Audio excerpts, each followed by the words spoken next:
ನಮಸ್ಕಾರ ಸ್ನೇಹಿತರೆ, ಇದೊಂದು 10 ಎಕರೆ ಜಮೀನು. ಅದರಲ್ಲಿ ಅಡಿಕೆ ಗಿಡ ಇಟ್ಟರೆ, 1 ವರ್ಷದ ಅಡಿಕೆ ಗಿಡ ಜೊತೆಗೆ ಪಪ್ಪಾಯ ಇಟ್ಟವ್ರೆ. ತೆಂಗಿದೆ, ತೆಂಗು ಒಳ್ಳೆ ಫಸಲು ಕೊಡ್ತಾವೆ. ಹೈವೇಯಿಂದ ನ್ಯಾಷನಲ್ ಹೈವೇಯಿಂದ ಕೇವಲ ಒಂದು 3 ಕಿಲೋಮೀಟ್ರ್ ಆಗುತ್ತೆ ಈ ಜಮೀನಿಗೆ. ಒಂದು 3 ಬೋರ್ವೆಲ್ ಇದ್ದಾವೆ. ಒಳ್ಳೆ ನೀರು ಚೆನ್ನಾಗಿ ಬರ್ತವೆ, ಅದರಲ್ಲಿ ಒಳ್ಳೆ ನೀರೈತೆ. ಇದರಲ್ಲಿ ಒಳ್ಳೆ ರೆಡ್ ಸಾಯಿಲ್ ಜಮೀನು ಮಾತ್ರ ಭಾಳ ಚೆನ್ನಾಗೈತೆ. ಪಪ್ಪಾಯ ಇದೆ, ಜೊತೆಗೆ ಸ್ವಲ್ಪ ಬಾಳೆ ಹಾಕಿದ್ದಾರೆ. ತೆಂಗು ಒಳ್ಳೆ ಫಸಲು ಕೊಡ್ತಾಯಿದೆ. ಒಂದು ದೊಡ್ಡದೊಂದು ಶೆಡ್ ಐತೆ, ಜೊತೆಗೆ ಒಂದು ಮನೆ ಐತೆ, ಒಳ್ಳೆ ಮೋಲ್ಡೆಡ್ ಮನೆ, ಒಳ್ಳೆ ಮನೆ ಐತೆ.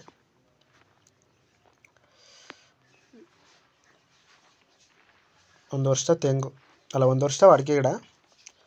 ತೆಂಗು ಒಂದು 20 ವರ್ಷದಿಂದ ಬರ್ತೈತೆ, ಒಳ್ಳೆ ಚೆನ್ನಾಗಿ ಬರ್ತೈತೆ ಫಸಲು.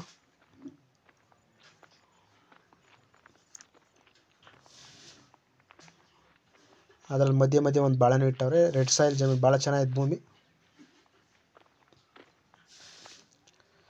ಇದು ಡಾಂಬರ್ ರಸ್ತೆಯಿಂದ ಒಂದು ಕಿಲೋಮೀಟ್ರ್ ಮಣ್ಣಿನ ರಸ್ತೆ ಬರಬೇಕು.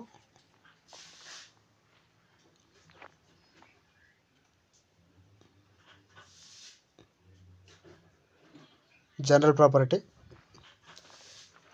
ಕ್ಲಿಯರ್ ಟೈಟಲ್ಲು, ಡಾಕ್ಯುಮೆಂಟ್ಸ್ ಎಲ್ಲ ನೀಟಾಗಿದ್ದಾವೆ.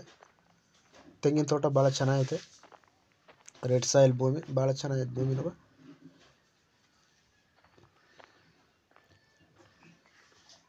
ಈ ಜಮೀನು ನೋಡಿ ಇಂಟ್ರೆಸ್ಟ್ ಇರೋ ನನ್ನ ನಂಬರ್ಗೆ ಕಾಲ್ ಮಾಡಿರಿ. ಶೆಡ್ ಇದೆಯಲ್ಲ, ಅದೇ ಶೆಡ್ ಕಾಣ್ತಾ ಇದೆ. ಇನ್ನೊಂದು ಅದ್ರ ಪಕ್ಕದಲ್ಲೇ ಒಂದು RC ಬಿಲ್ಡಿಂಗ್ ಐತೆ. ಮಧ್ಯದಲ್ಲೆಲ್ಲ ಬಾಳೆ ಇಟ್ಟವ್ರೆ.